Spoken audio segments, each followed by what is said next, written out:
जो कीर इतनी बेवकूफ नहीं थी, उसका पूरा ध्यान सिर्फ जैंगी पर था, तो एक ही ऑप्शन बचा था, जू युनक्वे। जब जैंगी ने उसका ताल मतोल भरा नजरिया देखा तो उसे यकीन हो गया कि असल में हुआ भी वही। जू युनक्वे ने कुछ एक्स्ट्रा लोगों को अंदर आने दिया था। करीब 20 लोग थे जो किसी भी हालत में बचना चाहते थे। साकादोन लोगों ने यही कोशिश की थी, लेकिन लाओ तियान और उसके लोगों ने ज्यादातर ठंडे समुद्र में उन्हें गिरा दिया था। जब जू युनक्वे ने ये डरावना मंजर देखा तो वो सहन नहीं कर पाई और उन्हें अंदर छुपा दिया। उसकी सोच थी, पहले इन्हें अंदर आने दो, फिर जैंगी कुछ भी नहीं कर पाएगा। उसने सोचा, ज्यादा से ज्यादा मेरे खाने में कटौती होगी, मुझे सजा मिलेगी, मैं सह लूंगी। लेकिन जैंगी ने उसकी तरफ देखा तक नहीं। वो अब समझ चुका था। उसने मन में सोचा, खुद को महान समझती हो? ठीक है, मैं तुम्हें एक मौका देता हूँ। फिर उसने सबके सामने पूछा, मिस्टर जू सुनवाशी, इन विदेशी यात्रियों के साथ क्या किया जाए? सबकी नजरें उन दोनों पर थी। जू युनक्वे बोली, ये भी इंसान है, इन्हें बचाना चाहिए। सुनवाशी ने भी हामी भरी, ये बस जीना चाहते हैं, इसमें गलत क्या है? जैंगी ने हंसकर कहा, ठीक है, मैं इन्हें माफ करता हूँ। ये सुनकर जू युनक्वे, लाओ तियान और बाकी लोग हैरान रह गए। जैंगी ने क्राउड की तरफ देखा और जोर से बोला, इस दुनिया में सर्वाइवल सबसे जरूरी है, हमें एक दूसरे की मदद करनी होगी। कुछ लोग सोचते हैं कि मैं निर्दयी हूँ, लेकिन मैं मजबूरी में ऐसा बना। असल में मैं दिल से अच्छा इंसान हूँ। कुछ लोगों ने शर्म से सर झुका लिया। फिर उसने हाथ हिलाया, इन्हें यहीं रहने दो, हम सब मिलकर मुश्किलों से लड़ेंगे। लोग जोश में आ गए। जैंगी मुस्कुराया, ठीक है, अब सब आराम करो। सब चले गए, लेकिन लू दुहाई को कुछ अजीब लग रहा था। उसको याद आया कि असली दिक्कत तो खाने की थी, वो अभी भी सॉल्व नहीं हुई। वो जैंगी से बात करने दौड़ा, लेकिन उसे रोक दिया गया। तब तक जू युनक्वे ने जैंगी से कहा, तुम मुझसे नाराज नहीं हो? मुझे सजा नहीं दोगे? जैंगी मुस्कुराया और कहा, नहीं, क्योंकि तुम सिर्फ लोगों को बचाना चाहती हो। जू युनक्वे को भरोसा नहीं हुआ, लेकिन जैंगी के चेहरे पर हल्की सी रहस्यमयी मुस्कुराहट थी। उसने मन में सोचा, अब असली खेल शुरू होगा। जू युनक्वे ने जैंगी की बात सुनी और खुश होकर मुस्कुराई। मिस्टर जैंग, मुझे नहीं पता था कि आप इतने समझदार हैं। उसने हल्का सा सर टेढ़ा किया और चमकती आंखों से उसे देखा। अब मैं आपको पहले से काफी अलग नजरिए से देखती हूँ, बल्कि मुझे तो आप थोड़ा पसंद भी आने लगे हैं। सुनवाशी भी बोली, पहले तो तुम काफी परेशान करने वाले लगते थे, लेकिन इस बार सच में तुम्हारी रिस्पेक्ट करने लगी हूँ। जैंगी बस हल्का मुस्कुराया और बात बदल दी, बहुत देर हो चुकी है, चलो अब आराम करते हैं। वो मुड़ा और आगे बढ़ा। तब लू दुहाई घबराकर चिल्लाया, मिस्टर जैंग, मुझे आपसे कुछ जरूरी बात करनी है। जैंगी की आंखों में एक गहरी चमक आई। बोलो, क्या बात है लू दुहाई? जैंगी पीछे गया। डेक के नीचे कुछ और लोग भी खड़े थे, जिनमें रोंगल और युगैंग भी थे। वो सब ठंड में कांपते हुए उसका इंतजार कर रहे थे। लू दुहाई ने कहा, मिस्टर जैंग, अब जब ये स्टोवेज छुप कर आने वाले लोग भी हमारे साथ हैं तो क्या हम फूड सप्लाई बढ़ा सकते हैं? वैसे ही खाने की कमी है। बाकी लोगों ने भी सर हिलाया। जैंगी ने हल्की मुस्कुराहट के साथ पूछा, तुम खुद एक फिशरमैन हो, तो बताओ कि इतने लंबे सफर के बाद शिप पर कितना खाना बचा होगा? लू दुहाई के चेहरे का रंग उड़ गया। जैंगी ने गहरी सांस ली। मैं तो खुद मुश्किल से शिप की सप्लाई मेंटेन कर रहा हूँ। मैं तुम्हें लाने का प्लान नहीं बना रहा था, लेकिन मेरे दिल में थोड़ी दया आ गई, इसीलिए खाने पर सख्त कंट्रोल रखना ज़रूरी है, वरना सब भूखे मर जाएंगे, समझे? अब सबको एहसास हुआ कि जैंगी की हालत भी उतनी ही आसान नहीं थी। युगैंग बुड़बुड़ाया, लेकिन ऊपर के लोग तो अच्छा खाना खा रहे हैं। जैंगी ने सीधा जवाब दिया, वो सभी सेलर सहायक हैं, उन्हें पहले खाना देना ज़रूरी है। फिर उसने जोर देकर कहा, हमने शिप पर शुरुआत में जितने लोग थे उसी हिसाब से खाना रखा था। अब स्टोवेज बढ़ गए हैं तो सबको थोड़ा थोड़ा एडजस्ट करना होगा। लू दुहाई के मन में अचानक कुछ क्लिक हुआ। जैंगी ने उसका कंधा थपथपाया। तुम समझदार हो लू दुहाई, तुम्हें पता होना चाहिए कि ज्यादा लोग मतलब ज्यादा प्रॉब्लम। उसने ठंडी सांस भरी और धीरे से कहा, काश मैं पहले ही इन लोगों की गिनती कंट्रोल कर पाता। अगर कम लोग होते तो खाने की दिक्कत नहीं होती। जैंगी ये कहकर चला गया। लू दुहाई खड़ा सोचता रहा। रोंगल और युगैंग पास आए। भाई लू, मिस्टर जैंग का मतलब क्या था? फूड प्रॉब्लम सॉल्व हुई या नहीं? लू दुहाई ने गहरी सांस ली, उन्हें देखा और धीरे से कहा, समझने की कोशिश करो। उसकी आंखों में एक अजीब सी चमक थी। उसकी नजर बर्फीले समुद्र की तरफ चली गई। ये शिप एक आइसोलेटेड आइलैंड की तरह था और वो सब इसके सर्वाइवर्स थे। लेकिन खाने की वजह से कभी भी लड़ाई छिड़ सकती थी। उसे लगने लगा कि जैंगी ने कुछ इशारा किया है, लेकिन वो अभी भी अनसर्टेन था। दूसरी तरफ जैसे ही जैंगी वापस आया, जू युनक्वे ने उसे रोक लिया। मिस्टर जैंग, तुम कुछ ज्यादा ही जल्दी चले गए। वो उसे शांत नजरों से देख रही थी। जैंगी ने हंसकर पूछा, कोई और प्रॉब्लम रह गई है क्या? जू युनक्वे ने सर झुकाया और बोली, आओ, हमें बात करनी होगी इन स्टोवेज को लेकर। तुमने उन्हें एक्सेप्ट कर लिया, अब हमें उनके खाने पीने का इंतजाम करना होगा। जैंगी हैरान होकर बोला, मैं? नहीं, ऐसा मजाक मत करो। उसने हाथ हिलाया। मिस जू, तुम जैसी इंटेलिजेंट लड़की ऐसी गलती कैसे कर सकती है? जू युनक्वे वहीं रुक गई। उसके चेहरे पर उलझन थी। असल में जब उसने इन लोगों को शिप पर चढ़ाया था तो उसने कभी नहीं सोचा था कि उन्हें कैसे खिलाएगी। अब वो खुद फंस गई थी। जैंगी ने जू युनक्वे की तरफ इशारा किया, तुम मुझसे ऐसा मजाक मत करो। मुझे यकीन है कि तुम पहले ही सब कुछ प्लान कर चुकी हो, है ना? जू युनक्वे हल्की हंसी हंसी। बिल्कुल। वो जैंगी की तरफ देखकर मुस्कुराई।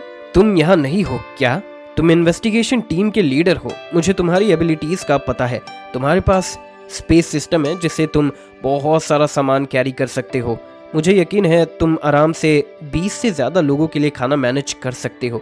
जैंगी ने मन ही मन तिरस्कर सोचा, तुम्हारे साथ मिलकर मैं अच्छा इंसान बनूं और सारी मुसीबत मैं उठाऊं। अच्छा हुआ कि तुम मेरी बॉस नहीं हो, वरना तुम गुस्से से मर ही जाती। बाहर से जैंगी ने एक मजबूर एक्सप्रेशन दिखाया। नहीं मिस चू, ये तरीका बहुत बोरिंग है। मेरी स्पेस सिर्फ एक छोटे वेयरहाउस जितनी है जिसमें पहले से ही वेपन्स, एम्यूनेशन, फ्यूल और बाकी सप्लाईज भरी पड़ी हैं। फूड मैंने काफ़ी रखा है, लेकिन हमारी जर्नी 4 महीने लंबी है और शिप पर 100 से ज़्यादा लोग हैं। क्या तुमने नहीं सोचा कि मैं इतनी प्रिसाइज प्लानिंग क्यों कर रहा हूँ? स्टॉक में ज़्यादा कुछ बचा नहीं है। जैंगी ने सर हिलाया। तो मैं सच में इस बार मदद नहीं कर सकता। मुझे कोई प्रॉब्लम नहीं है, लेकिन मेरी कैपेसिटी लिमिटेड है।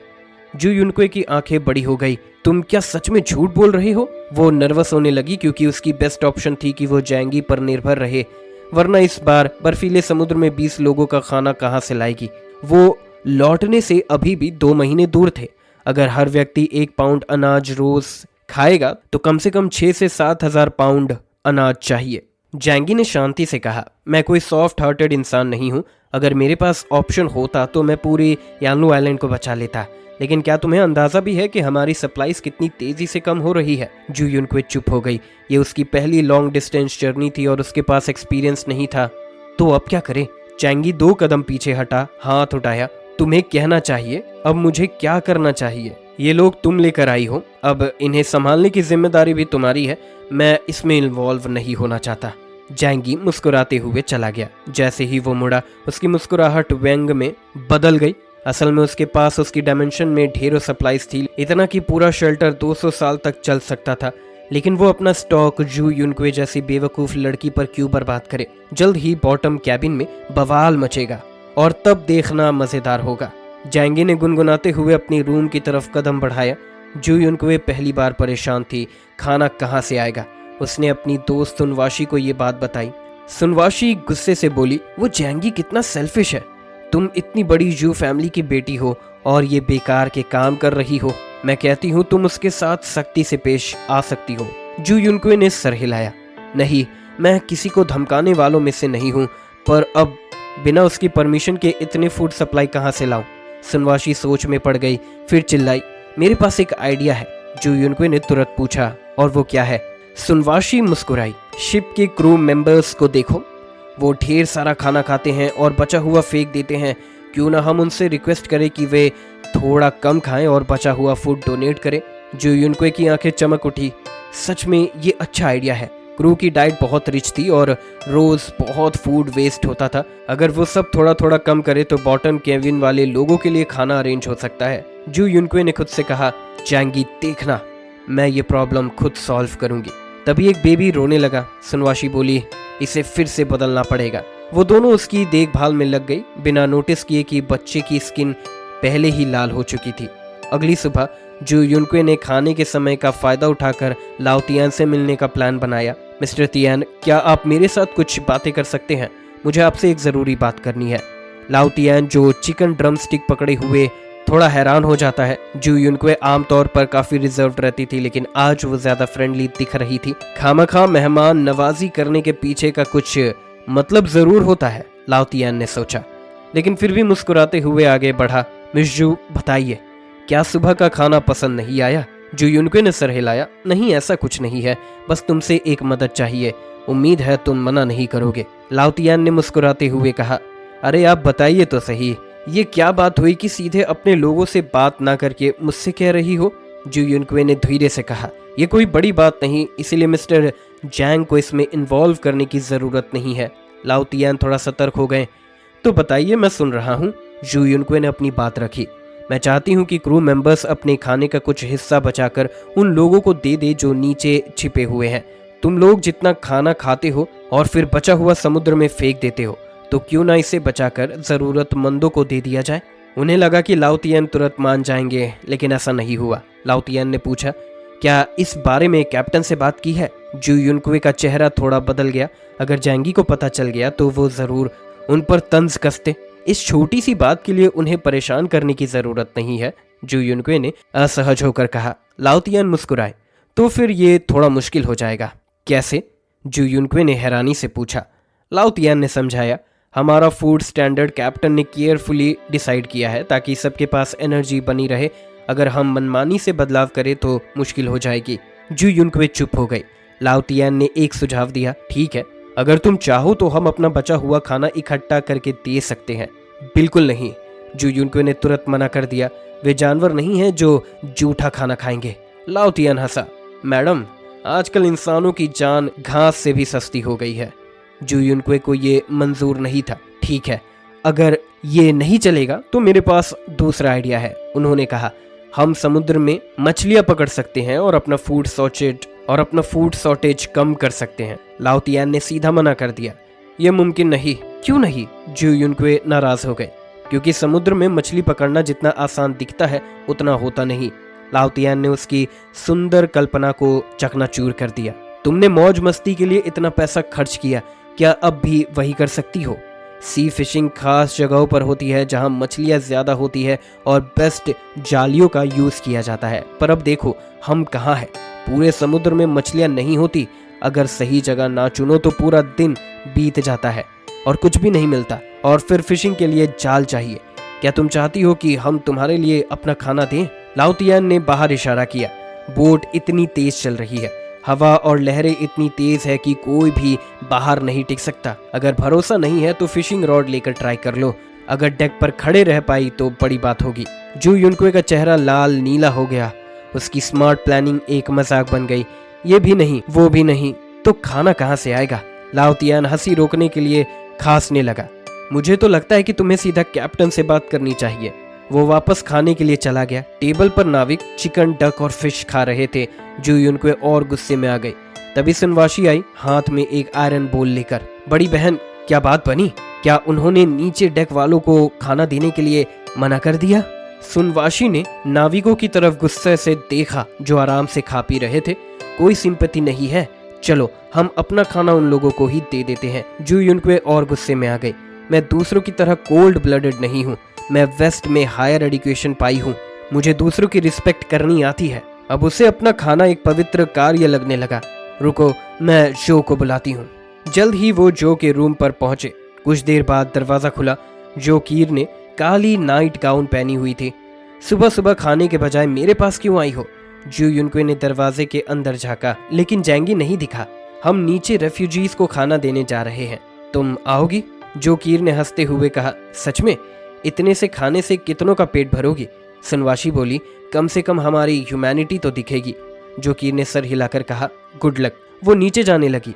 इधर जैंगी सैटेलाइट फोन पर बात कर रहा था। दो बेवकूफ औरतें फिर से बेवकूफ़ी करने जा रही है। जो कीर मुस्कुराई। इनको लाइफ की हार्डशिप का कोई एक्सपीरियंस नहीं है। जैंगी ने हंसते हुए कहा, चलो इस बार इन्हें एक अच्छा सबक सिखाते हैं। नीचे पहुंचा, उन्होंने क्रू से दरवाज़ा खोलने को कहा। आप दोनों जरा संभल कर रहिए, नीचे हालत ठीक नहीं है।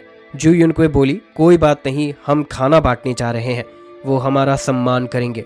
जू युनक्वे की जिद के आगे क्रू को हैच खोलना पड़ा। नीचे का कैबिन बड़ा था लेकिन अंधेरा और ठंडा। लोग भीड़ में रहते थे और दरवाज़ा सिर्फ खाने के वक्त खुलता था। जैसे ही दरवाज़ा खुला सब लोग बाहर झांकने लगे। जू युनक्वे और सुनवाशी बोले, डरो मत, हम खाना लाए हैं।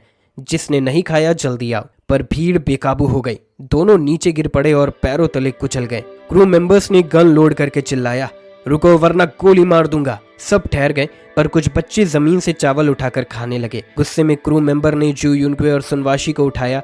कहा था ना, यहाँ आना खतरनाक है, ये भूखे लोग पागल हैं, इंसान तक खा सकते हैं। डर से कांपते दोनों ऊपर बाहर आए। पीछे से क्रू मेंबर चिल्लाया, हरामखोर, एहसान फरामोश, भूखे मरो। दरवाजा बंद होते ही फिर लड़ाई शुरू हो गई। ऊपर रूम में पहुंचते ही सुनवाशी रोने लगी। जू युनक्वे के शरीर में दर्द दौड़ गया। उन्होंने ऐसा कैसे किया? सुनवाशी बोली, वे मजबूर है, अगर खाना होता तो ऐसा ना करते। जू युनक्वे को गुस्सा आया, पर यह भी सच था। नीचे केबिन में हालत और बिगड़ रही थी। अब सबकी नजर उस रूम पर थी जहां छुपकर सेफ रहने वाले लोग रह रहे थे। अब सच सामने आ चुका था। असल समस्या वही थी जो चोरी छुपके उनका खाना खा रहे थे। गुस्सा भड़क चुका था, झगड़े रुकने का नाम भी नहीं ले रहे थे। भूख और गुस्से ने सबको जंगली बना दिया था। सुबह से झगड़े हो रहे थे, ब्रेकफास्ट पर, लंच पर, और अब फिर यहाँ। नीचे के केबिन में बेचैनी धीरे धीरे फैल रही थी। हर कोई भूखा था और तभी उन्हें पता चला कि कुछ परजीवी उनका खाना चुरा रहे हैं। इससे गुस्से को सिर्फ नफरत की जगह खा सकती थी। इस गुस्से को सिर्फ नफरत ही कहा जा सकता था। ये सब उन छुपे हुए यात्रियों की गलती है। अगर ये लोग यहाँ ना होते तो हम आराम से रह रहे होते। अब देखो ना, ठीक से खाने को भी नहीं मिल रहा और ऊपर से मार भी खानी पड़ रही है। बेहतर होता अगर ये कभी जहाज पर चढ़े ही ना होते। और सुना है कि उन लोगों को जानबूझकर जू युनक्वे ने अंदर घुसाया था। हरामखोर औरत, उसकी वजह से हम सब परेशानी में हैं। धीरे बोल, अभी तो हमें उनकी शक्ल देख देख कर जीना है। अगर उन्होंने सुन लिया तो समुद्र में फेंक कर शार्क का खाना बना देंगे। गुस्सा सबके अंदर था, पर कोई खुलकर कुछ करने की हिम्मत नहीं कर पा रहा था। आखिरकार चेंग जैसे लोग हथियार के साथ निगरानी करते थे। अगर किसी ने कुछ बड़ा करने की कोशिश की तो उनका अंजाम समुद्र में डूबना तय था। मगर क्या बस यूं ही सह लिया जाए? इस चिंता में मछुआरों के गैंग के लू दुहाई, रोंगील और युगांग अंधेरे में एक कोने में छुप के बैठे थे। उनकी नजर विदेशी यात्रियों के केबिन की तरफ थी। लू दुहाई ने हंसते हुए स्वर में कहा, इन कुत्तों को हटाना ही होगा, नहीं तो हमें कभी हमारा सही हक नहीं मिलेगा। विदेशी यात्रियों का दरवाजा अंदर से बंद था और कई सामानों से ब्लॉक किया गया था। इन 22 लोगों में अलग अलग देश के लोग थे, पर ज्यादातर अच्छी ब्रिटिश भाषा बोल सकते थे और कुछ को तो चीनी भी आती थी। कमरे के बीचों बीच 3 लोग बैठे थे। सबसे बड़ा था जाकू, जो मारियास देश का एक बड़ा रियल एस्टेट टाइकून था। उसने अपने करियर की शुरुआत एक गैंग से की थी। उसके साथ थे एलोड, 1.9 मीटर लंबा, गहरे रंग का पतला मजबूत सैंडा एथलीट, और यामात, बिखरे बाल, भूरे रंग की त्वचा, सिर्फ 1.7 मीटर लंबा मगर एक खतरनाक मुआय थाई बॉक्सर। ये तीनों स्टोवे गैंग के लीडर थे। एलोड ने चिंता से कहा, मिस्टर जाकू, हालात बहुत बिगड़ रहे हैं। मुझे लगता है ये लोग हम पर हमला करने वाले हैं। मगर जाकू मुस्कुराया, क्या तुम डर गए? नहीं मिस्टर जाकू, एलोड ने जल्दी से कहा, आप जैसा कहेंगे हम वैसा करेंगे। तो सुनो, जाकू ने आंखें संकरी की, आज से हम इन्हें बताएंगे कि असली राजा कौन है। शाम का खाना। चे चैंग हमेशा की तरह बाल्टी में खाना लेकर नीचे आया। डिनर तैयार है। हर कमरे से लोग अपने हिस्से का खाना लेने आए। तभी केबिन के पिछले हिस्से से भारी कदमों की आवाज आई। हर किसी की नजर उस ओर गई। सबसे आगे था जाकू, उसके दोनों तरफ एलोड और यामात चल रहे थे। उसके पीछे पूरी स्टोवे गैंग थी। उनके चेहरे के भाव इतने खौफनाक थे कि कई लोग खुद ब खुद पीछे हट गए। लू दहाई, जो अपने कमरे का खाना लेने आया था, समझ गया था कि कुछ गलत होने वाला है। इतने सारे लोग खाना लेने क्यों आए? उसने सावधानी से पूछा। लू दहाई ने बस एक सवाल पूछा, लेकिन जवाब में उसे मुआय थाई फाइटर यामात का एक जोरदार किक मिला। वो तड़प उठा और जमीन पर गिर पड़ा। जाकू ने प्लेट उठाकर उसके सर पर दे मारी। सिर से खून बह निकला। आंखों के आगे अंधेरा छा गया, लेकिन जाकू नहीं रुका, बार बार वार करता रहा। रोंगील और युगांग दौड़े, लेकिन एलोड और यामात ने उन्हें रोक लिया। स्टोवे और साथी भी थे। तीनों बुरी तरह पिट गए। रुको, अगर ज्यादा हंगामा हुआ तो ऊपर वालों को पता चल जाएगा। जाकू रुका, थूक कर बोला, आज से रूल्स मैं तय करूंगा।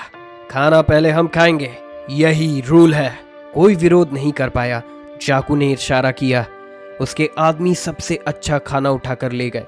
बाकी लोग ठहरे हुए थे, लेकिन कुछ जाकू की ताकत से प्रभावित भी थे। जब एक ने ज्यादा खाना उठाने की कोशिश की, जाकू की ठंडी नजर ने उसे रोक दिया। स्टोवे चले गए। तभी बाकी लोगों ने बचा हुआ खाना देखा। अब खाना पहले से भी कम था। फिर अचानक कोई भागा और सब खाने पर टूट पड़े। चीख पुकार, झगड़े, दर्द से कराते लोग, हर तरफ अफरा तफरी मच गई। लू दुहाई और उसके साथी बेहोश पड़े थे। आखिरकार उनके कुछ दोस्तों ने उन्हें घसीट कर बचा लिया। स्टोवे गैंग सिर्फ 20 लोग 100 से ज्यादा पर भारी पड़ गए। सब चुपचाप देखते रहे, विरोध करने की हिम्मत नहीं की। जाकू अपने बेड पर बैठकर मजे से खा रहा था। मिस्टर जाकू अब ग्रेट है, इलोड ने तारीफ की। जाकू हंसा। ये सब भेड़े हैं, डर पैदा करो और कोई विरोध नहीं करेगा। लड़ाई ताकत से नहीं, माइंड से लड़ी जाती है। भेड़े शेर को देखते हैं और भाग जाते हैं, कुछ समझे? लेकिन कुछ और खाना चाहते थे। हमने सबको डरा दिया तो सारा खाना क्यों नहीं ले आए? जाकू मुस्कुराया। हर किसी को पूरी तरह कोने में मत धकेलो, बस उन्हें जिंदा रहने की थोड़ी उम्मीद दे दो और वो कभी विरोध नहीं करेंगे। सबने सर हिलाया। अब उन्हें जाकू की चालाकी समझ आ रही थी। जाकू ने आंखें उठाई और छत की तरफ देखा। ऊपर वाले अभी हमसे ताकतवर है। जब तक जरूरत ना पड़े किसी को मत मारो। अगर हम सही सलामत पहुंच गए तो आगे भी जिंदा रहने का मौका मिलेगा। सब कुछ एक दाव था। जाकू जानता था कि जब तक जैंगी को दिक्कत नहीं होगी वो परवाह नहीं करेगा। हमें बस ये दिखाना है कि हम कितने खतरनाक हैं। लू दहाई, रोंगेल और युगांग को इतनी बुरी तरह पीटा गया कि उनके सर से खून बह रहा था। जहाज के कुछ लोग उनकी हालत देखकर मदद करना चाहते थे, लेकिन उन्हें रोक दिया गया। क्या तुम पागल हो? अगर ऊपर वालों को पता चल गया कि यहाँ हंगामा हुआ है तो कोई मुसीबत आ गई तो कौन जिम्मेदार होगा? पर पहले उन स्मगलर्स ने हमला किया था। हम तो बस उनका फायदा उठा रहे थे। फायदा? क्या तुम्हें लगता है कि उन लोगों को हमारी जिंदगी और मौत की परवाह है? कैप्टन जैंग को शुरू से पता था कि हमारे पास खाना कम है, फिर भी उसने कुछ नहीं किया।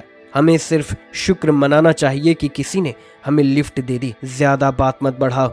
अगर हमने किसी को नाराज कर दिया तो कहीं हमें जहाज से फेंक ना दिया जाए। कई लोगों ने विद्रोह किया, लेकिन कोई भी डॉक्टर को बुलाने के लिए तैयार नहीं हुआ। लू दहाई और उसके साथियों की हालत गंभीर थी, लेकिन किस्मत से वो रात भर में थोड़े ठीक हो गए। असल में जाकू ने उन्हें मारने के लिए नहीं बल्कि डराने के लिए पीटा था। पर फिर भी लू दहाई के सर में चोट लगी थी और उसका पूरा शरीर दर्द से टूटा हुआ था। कोई भी उनकी मदद के लिए आगे नहीं आया। हर कोई अपनी भूख से परेशान था और किसी और की तकलीफ देखने का वक्त नहीं था। लेकिन लू दहाई के अंदर बदले की आग जल उठी थी। मुझे नहीं पता मैं कब तक जीऊंगा, तो किसी को मुझ पर हुकूमत क्यों करने दो। उसने देखा कि कैसे वो स्मगलर्स सबको डरा रहे थे और बाकी यात्री डर के मारे चुप बैठे थे। जब मैंने तुम्हारे लिए इंसाफ मांगा तब तुम सब चुप हो गए। अब देखो मैं तुम्हें नहीं छोड़ूंगा। पर अभी वो कुछ नहीं कर सकता था। उसे पहले अपनी जख्म भरने और खाना खाने की जरूरत थी, इसीलिए उसने दिखाया कि वो डर गया है और चुपचाप रहने लगा। उस रात जब सब सो रहे थे और लहरों की आवाज गूंज रही थी, लू दहाई ने अपने दोनों भाइयों को उठाया। इधर आओ, कुछ जरूरी बात करनी है। रोंगेल और युगांग ने लू दहाई की आंखों में देख लिया कि वो क्या करने वाला है। भाई बस बोलो, क्या उन स्मगलर्स को मार गिराना है? रोंगेल ने जोश में कहा। लू दहाई ने ठंडे स्वर में कहा, पहले हमें भूखा रखा, अब हमें अपना गुलाम बना दिया। अब और बर्दाश्त नहीं होगा। रोंगेल खुशी से बोला, हाँ मैं कब से इसका इंतजार कर रहा हूँ। लेकिन युगांग ने चिंता जताई, पर कैसे करेंगे? उनके पास ज्यादा लोग हैं और हम बस 3 हैं। क्या हमें इन डरपोक लोगों की मदद लेनी पड़ेगी? लू दहाई हंसते हुए बोला, ये लोग जो भी जीतेगा वो उसी का साथ देंगे। इन पर भरोसा करना बेकार है। फिर उसने धीरे से अपने प्लान के बारे में बताया। उसकी बात सुनकर दोनों हैरान रह गए। क्या ये सच में मुमकिन है? कहीं हम फंस तो नहीं जाएंगे? लू दहाई ने ठंडे आवाज में कहा, अगर तुम सख्त नहीं बनोगे तो कोई तुम्हें कुचल देगा। इन लोगों ने हमें मजबूर किया है। तीनों ने फैसला कर लिया, अब कुछ बड़ा करना ही होगा। अगले दिन दोपहर खाना बांटा जा रहा था। ऊपर डेक के लोग आराम से बढ़िया खाना खा रहे थे। जू युनकुए और सुनवाशी अपने बच्चे को संभालने में लगे थे।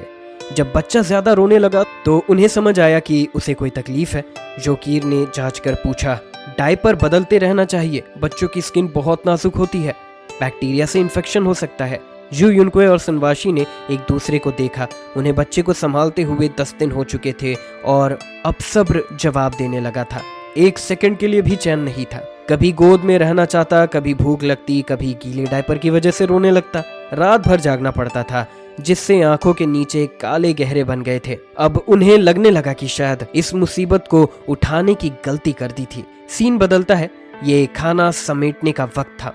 इस बार स्मगलर गैंग देर से निकली, लेकिन कोई कुछ नहीं बोला। सब कॉरिडोर के आखिरी सिरे को देखते रहे। कुछ देर बाद जाकू कंधे पर कोट डाले, मुंह में तिनका दबाए आया। उसके पीछे हमेशा की तरह गैंग थी। उसके आदमी आगे बढ़े और सबसे अच्छे 2 हिस्सों को उठा लिया। बाकी सब तब तक रुके जब तक वो चले नहीं गए। फिर बचे हुए खाने पर टूट पड़े। अब नियमों की जगह ताकत ने ले ली थी। कमजोर नियम मानते हैं, ताकतवर नए नियम बनाते हैं। जाकू के जाते ही लू दहाई ने इशारा किया। उसके भाइयों के कपड़ों के अंदर से एक नुकीली चीज निकली, एक तराशा हुआ टूथब्रश। पहले सफाई की चीजों की कड़ी जांच नहीं होती, क्योंकि मोजे तक से किसी को मारा जा सकता था। लू दुहाई जेल में रह चुका था। उसे पता था कि यह कितना खतरनाक हो सकता है। तीनों आगे बढ़े, बाकी लोग भी लपके, लेकिन लू दुहाई ने एक आदमी को पकड़ा और टूथब्रश उसके गले में घुमा दिया। आदमी चीख उठा, पर लू दुहाई ने उसकी गर्दन पकड़कर 2 घूंसे और मारे। आदमी जमीन पर गिर पड़ा। बाकी सब सन्न रह गए। लू दुहाई, तू पागल हो गया है, एक व्यापारी चिल्लाया। लू दुहाई ने आंखों से सना खून से सना टूथब्रश दिखाया। आज से चाकू के बाद खाना मेरे कंट्रोल में रहेगा। उसके भाइयों के हाथों में टूथब्रश थे। ज्यादा तेज नहीं, लेकिन गले में घुसाकर जान ले सकते थे। हम सब अपने ही लोग हैं। किसी ने विरोध किया। लू दुहाई हंसा। जब मुझे मारा गया तब तुम चुप थे। अब मेरी बारी है। जो विरोध करेगा वो मरेगा। लोग घबरा गए। यहाँ कई बड़े लोग थे, साइंटिस्ट, प्रोफेसर, बिजनेस टाइकून्स, लेकिन कोई आगे नहीं आया। लू दुहाई ने उनके कर्तव्य पर हंसते हुए कहा। लू दुहाई ने उनके कायरता पर हंसते हुए कहा, ये सब डरपोक है। अब से खाना मैं पहले लूंगा। स्मगलर्स के कमरे में जाकू ने शोर सुना और मुस्कुराया। जल्द ही लड़ने लगे? अच्छा है, मर जाएं तो और बढ़िया। जांगी को कोई फर्क नहीं पड़ता था कि कौन जिंदा बचा। जितने लोग मरेंगे, सप्लाई की टेंशन उतनी कम होगी। लू दुहाई ने जीत कर भी और जलील करना चाहा। वो पतला और बचे हुए खाने में थूक देता है। लोग कांप उठे। अब खाना खाने का मतलब था लू दुहाई की लार खाना, लेकिन जिंदा रहने के लिए खाना जरूरी था। कुछ हिचकिचाए, पर कुछ ने झटपट खाना छीन लिया। जीने के लिए इज्जत तक छोड़नी पड़ती है। नीचे केबिन में फिर हंगामा हो रहा था, लेकिन लू दुहाई और उसके दोनों भाई बड़ी मुस्कुराहट के साथ 2 बड़े चावल के कंटेनर उठाए केबिन में लौट आए और अपनी जगह पर बैठ गए। वहां और भी लोग थे। जब उन्होंने देखा कि लू दुहाई इतना खाना ले आया है, तो कुछ लोग नफरत से देख रहे थे, जबकि कुछ के मुंह से लार टपक रही थी। भूख से तड़प रहे लोग चाहते थे कि जाकर एक टुकड़ा छीन ले, लेकिन तीनों भाइयों के हाथों में तेज नुकीले टूथब्रश थे और लू दुहाई की टूथब्रश से खून टपक रहा था। ये देखकर बाकी लोग शांत हो गए। उनसे खाना छीनना नामुमकिन था। लू दुहाई ने लोगों की नजरों को समझ लिया और ठंडी हंसी हंसा। कल जब मुझे बेरहमी से पीटा गया था, तब इनमें से किसी ने मदद नहीं की थी। अब मैं किसी को क्यों खिलाऊं? उसने अपना खून से सना टूथब्रश उठाया, जीभ पर रखा और चाट लिया। लाल खून उसकी जीभ पर फैल गया। लाओ हुआंग, आकर कुछ खा लो। ये वही मछुआरा था जिसे कल उसने मदद की थी। दाइकिन झटपट पास आया। फिर तो मैं नहीं खाऊंगा। लू दुहाई ने उसे एक सफेद भाप उठती हुई रोटी पकड़ा दी। बस उबले हुए आलू और मिर्च वाली पतली दलिया दी, लेकिन इतनी स्वादिष्ट लगी जैसे कोई महंगा खाना हो। धीरे धीरे बाकी लोगों के पेट भी जोर जोर से गुड़गुड़ाने लगे। केबिन में बहुत से लोगों के पास खाने को कुछ नहीं था। हुआंग के 2 और दोस्त थे जो लू दुहाई से परिचित थे। उन्होंने झिझकते हुए पास आकर कहा, भाई लू, हमें भी खाना मिलेगा। अब से हम तुम्हारे साथ रहेंगे। लू दुहाई ने बिना कुछ कहे 4 रोटियां निकाल दी और 2-2 उनके हाथों में रख दी। अब से अपने आदमी हो, चलो खाओ। धीरे धीरे और लोग भी पास आने लगे। एक बूढ़ा व्यक्ति भी आगे बढ़ा। लू दुहाई, क्या मुझे भी कुछ खाने को मिलेगा? लू दुहाई ने ठंडी नजर डाली। तू कौन होता है? जब मुझे पीटा जा रहा था तब कहाँ था तू? बूढ़ा कांपने लगा और चुपचाप पीछे हट गया, लेकिन कुछ जवान चालाक थे। वो आए और बोले, भाई लू, हम तुम्हारे साथ रहना चाहते हैं। लू दुहाई ने पूछा, लड़ाई कर सकते हो? उन्होंने हाँ जवाब दिया। लू दुहाई जानता था कि ये अमीरजादे सिर्फ बोलने में तेज हैं, पर उसने उन्हें भी एक एक रोटी दी। धीरे धीरे 7-8 लोग लू दुहाई के साथ जुड़ गए। अब 2 गठ बन चुके थे। जाकू का गिरोह, लू दुहाई का मछुआरों का समूह। जो इनसे नहीं जुड़े वो बस बचा खुचा खा सकते थे या भूखे रह सकते थे। ऊपर के लोगों को सब पता था लेकिन कोई परवाह नहीं करता था। जैंगी ने सिर्फ इतना कहा, अगर नीचे बहुत बवाल हो तो सीधा गोलियां चला देना। लाओतियान हंसते हुए समझ गया जैंगी को फर्क नहीं पड़ता कि नीचे वाले जिए या मरे। जू युनक्वे और सुनवाशी वो टॉमी की देखभाल में इतनी उलझ गई थी कि उन्हें कुछ और दिखाई नहीं दे रहा था। टॉमी को बुखार हो गया था और उन्होंने कसम खाई कि अब कभी बच्चा नहीं पैदा करेंगी। पर कैबिन में जो हो रहा था उसकी खबर उन्हें नहीं थी। 3 दिन गुजर गए। ऊपर जैंगी बस समुद्र में घूम कर देख रहा था कि कहीं कोई सी मॉन्स्टर तो नहीं। वहीं नीचे के केबिन में हर सेकंड लोगों के लिए जानलेवा संघर्ष था। ग्रुप्स बनने के बाद नीचे के केबिन में रहने की स्थिति तेजी से खराब होने लगी। पहले बस इतना था कि खाना कम था, सबको पूरा नहीं मिल रहा था, पर किसी तरह गुजारा हो जा रहा था। फिर जब ग्रुप्स टूटने लगे तो लोग खुद को रोकना छोड़कर खाने के लिए जबरदस्ती करने लगे। सर्वाइवल ऑफ द फिटेस्ट शुरू हो गया। बूढ़े लोग, कमजोर औरतें और छोटे बच्चे सबसे पहले इस संघर्ष से बाहर हो गए। कुछ लोग तो 3-3 दिन तक बिना खाने के रहे। अब खाना ज्यादातर स्टोवे गैंग और फिशरमैन गैंग के कंट्रोल में था, लेकिन दोनों के बीच एक साफ लाइन थी। स्टोवे गैंग की किसी बाहरी पर भरोसा नहीं करता था। लू दुहाई नए लोगों को जोड़ता जा रहा था। वो सिर्फ उन्हीं को गैंग में लेता जिनमें लड़ने की ताकत हो। धीरे धीरे उसके लोग स्टोवे गैंग से ज्यादा हो गए। जाकू का सबसे बड़ा डर था नीचे के केबिन में सब हॉकशॉ के लोग एक ना हो जाए। इसीलिए उसने स्ट्रैटेजी बदली और लू दुहाई से डील करने की सोची। चौथे दिन जब खाना बांटा जा रहा था, जाकू ने सिर्फ 3 लोगों को भेजा। उनमें से एक था मुआय थाई फाइटर यामात। लोग दरवाजों की दरार से देख रहे थे। कुछ कई दिनों से भूखे थे, चेहरे पीले और आंखों में अजीब चमक। लेकिन इस बार वे सबसे अच्छा खाना नहीं ले गए। यामात ने अपने 2 साथियों को खाने की रखवाली करने को कहा और खुद फिशरमैन गैंग के केबिन में गया। दरवाजे पर पहरा था। यामात ने जोर से कहा, तुम्हारा बॉस बाहर आए, मिस्टर जाकू उनसे मिलना चाहते हैं। फिशरमैन गैंग के केबिन के अंदर लू दुहाई हल्का मुस्कुराया। रोंगील गुस्से में बोला, बस मिलना चाहते हो? लू दुहाई ने उसे रोका। रोंग, इतना इम्पल्सिव मत बनो। फिर उसने कहा, जाकू से कहो मैं आ रहा हूँ। यामात ने सर हिलाया और चला गया, लेकिन उसके लोग खाने के पास ही खड़े रहे। इससे माहौल गरमाने लगा। क्या मतलब है इनका? हमें खाना नहीं देंगे? ये ताकत दिखा रहे हैं। सच में हमें भूख तक ले जाना चाहते हैं। लू दुहाई ने चुपचाप अपने हाथ में छुपा हुआ शार्प टूथब्रश निकाला और बाजू में रख दिया। उसके आदमी बोले, भाई दहाई, ये धोखा देंगे। हाँ, जरूरत पड़ी तो लड़ेंगे। लेकिन लू दुहाई जानता था लड़ाई में ज्यादातर लोग डर कर हार मान लेंगे। जाकू असली गैंगस्टर था। कोई बात नहीं, मैं बात करता हूँ, देखता हूँ क्या चाहता है। जाकू के केबिन के सामने जब वे स्टूवे गैंग के केबिन पहुंचे तो दरवाजा ब्लॉक कर दिया गया। मिस्टर जाकू ने कहा, सिर्फ लू दुहाई अंदर आएगा। रोंगील गुस्से में चिल्लाया, ये क्या मतलब? अकेले भेजकर मारना चाहते हो? लू दुहाई मुस्कुराया, कोई बात नहीं, मैं जाऊंगा। दरवाजा हल्का खुला और वो अंदर चला गया। जैसे ही अंदर पहुंचा, किसी ने जोर से उसकी टांग पर लात मारी। वो घुटनों के बल गिर गया। 2 लोगों ने उसे पकड़कर जमीन पर दबा दिया। लू दुहाई की नाक फूट गई, लेकिन वो चिल्लाया, तुम मुझे मार नहीं सकते। चाकू, अगर ज्यादा बढ़ोगे तो तुम्हें भी नुकसान होगी। ऊपर वाले लोगों को याद करो, अगर हमारे बीच खून खराबा हुआ तो वो तुम्हें बचाएंगे या हमें? जाकू ठंडे चेहरे के साथ उसे देख रहा था।